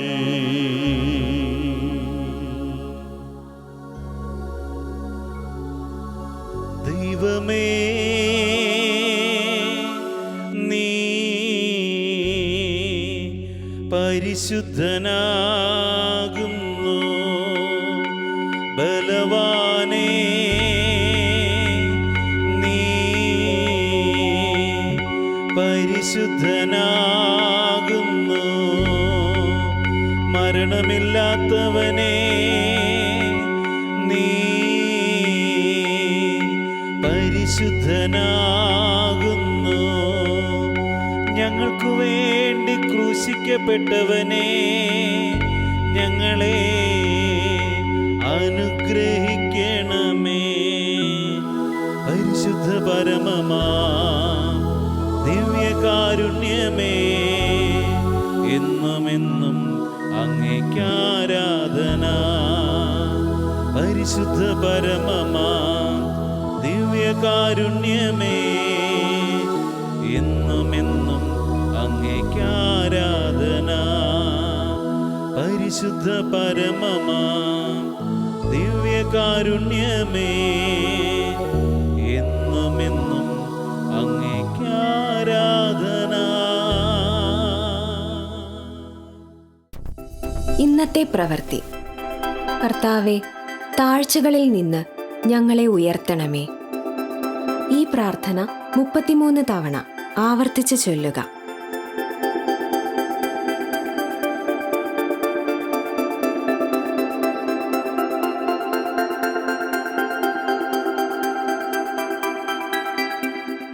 വിമലപാതയിലെ എപ്പിസോഡുകൾ വീണ്ടും കാണുന്നതിനും ശാലോം ടിവിയിലെ മറ്റു പ്രോഗ്രാമുകൾ ലഭിക്കുന്നതിനും Shalom TV YouTube channel subscribe ചെയ്യുക.